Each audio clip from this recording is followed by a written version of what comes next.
একদিন উম্মে আইমান কোনো এক দরকারে হযরত ফাতেমা রাদিয়াল্লাহু তাআলা আনহার বাড়িতে যান।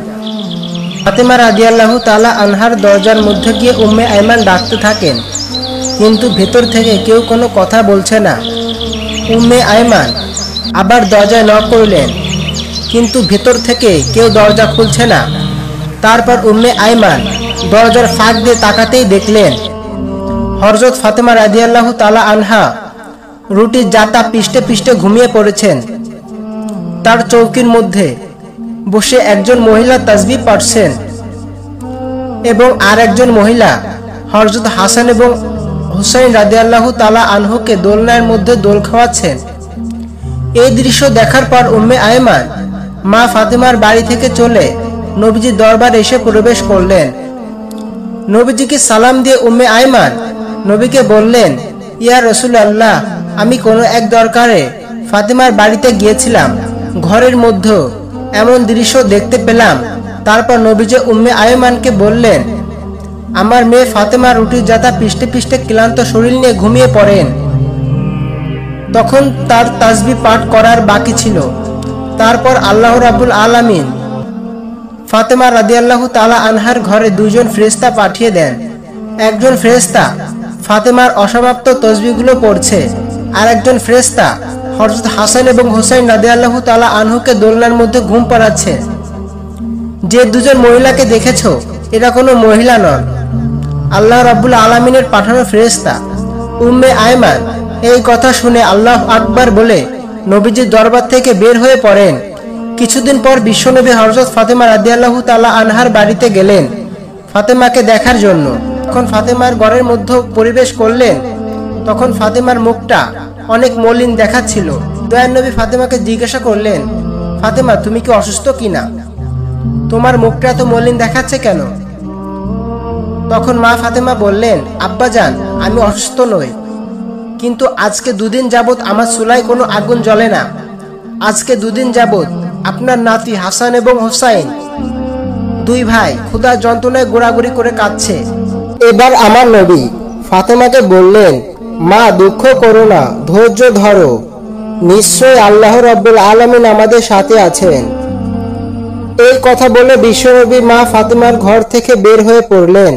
পরের দিন এক সওদাগর হযরত আলী রাদিয়াল্লাহু তাআলা আনহুকে একটি কাজের জন্য ডাকেন। কাজটি ছিল এমন যে ওই সওদাগরের উটের পিঠ থেকে তার মালামালগুলো নিয়ে তার বাড়িতে পৌঁছে দিবেন। হযরত আলী রাদিয়াল্লাহু তাআলা আনহু এই কাজের বিনিময়ে কিছু দিরহাম পেলেন। এই দিরহামগুলো নিয়ে তিনি দোকানে গেলেন।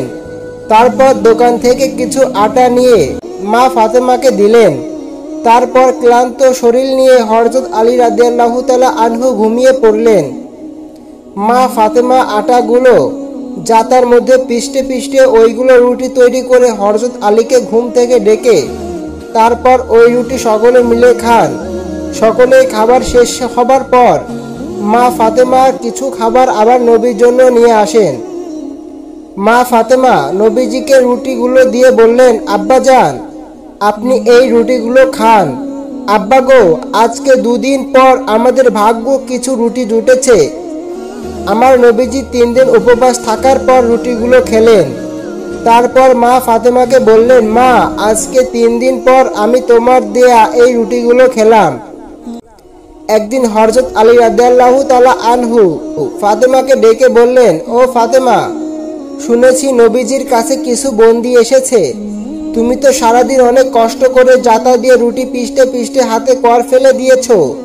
তোমার আব্বাজানকে বলো না আমাদের জন্য একটা দাসীর ব্যবস্থা করে দিতে। তখন ফাতেমা হযরত আলীর কথা মতো নবীজির দরবারে যাওয়ার জন্য রওনা হলেন। কিন্তু ফাতেমা এতটাই লাজুক ছিলেন যে তিনি বিশ্ব নবীজির কাছে এই কথাটা বলতে পারলেন না। তাই দরবারের মধ্যে না ঢুকে বাইরে থেকে হযরত ফাতেমা আবার বাড়িতে চলে আসেন। তখন হযরত আলী রাদিয়াল্লাহু তাআলা আনহু ফাতেমাকে দেখেই বুঝতে পেরেছেন যে ফাতেমা তার লজ্জার কারণে বিশ্ব নবীজির কাছে এই কথা বলতে পারেননি। তখন হযরত আলী রাদিয়াল্লাহু তাআলা আনহু বলেন, চলো আমরা দুইজন গিয়ে নবীজির কাছে একজন দাসীর কথা বলি। এই বলে দুজন নবীজির দরবারে রওনা দিলেন। ফাতেমা রাদিয়াল্লাহু তাআলা আনহা, হযরত আলী রাদিয়াল্লাহু তাআলা আনহু নবীজির দরবারে এসে নবীকে বললেন একজন দাসীর কথা। তখন নবীজি এই প্রস্তাবে অস্বীকার অব্যাহতি যাপন করলেন। তারপর হযরত আলী রাদিয়াল্লাহু তাআলা আনহু, হযরত ফাতেমা রাদিয়াল্লাহু তাআলা আনহা হযরত আলীর সাথে নবীজির দরবার থেকে বের হয়ে বাড়িতে চলে আসেন। তার পরের দিন নবীজি ফাতেমার বাড়িতে আসলেন। তারপর ফাতেমার কাছে গিয়ে নবী বললেন, মা, আমি তোমাদের জন্য কিছু তাসবিহ পাঠ করার জন্য দিয়ে যাচ্ছি। এই তাসবিহগুলো তোমরা যদি নিয়মিত পাঠ করো তাহলে আল্লাহ রাব্বুল আলামিন তোমাদের ঘরের মধ্যে রহমত এবং বরকত সবসময় দিতে থাকবেন। তারপর ফাতেমা রাদিয়াল্লাহু তাআলা আনহা অনেক কষ্টে আগ্রহের সাথে নবীজির কাছ থেকে তাসবিহগুলো পাঠ করা শিখে নেন। কিছুদিন পর হযরত আলী রাদিয়াল্লাহু তাআলা আনহু সাহাবীদের দরবারে গিয়ে বললেন, আমি আল্লাহর কসম খেয়ে বলছি, বিশ্ব নবীর দেয়া এই তাসবিহগুলো যেদিন থেকে আমরা পাঠ করা শুরু করলাম সেদিন থেকে আমাদের ঘরে সকল অভাব দূর হয়ে গিয়েছে এবং আমাদের সকল কষ্ট এবং দুঃখগুলো লাঘব হয়ে গিয়েছে। একদিন বিশ্বনবী অনেক ক্ষুধা পেটে লইয়া ফাতেমার বাড়িতে যান।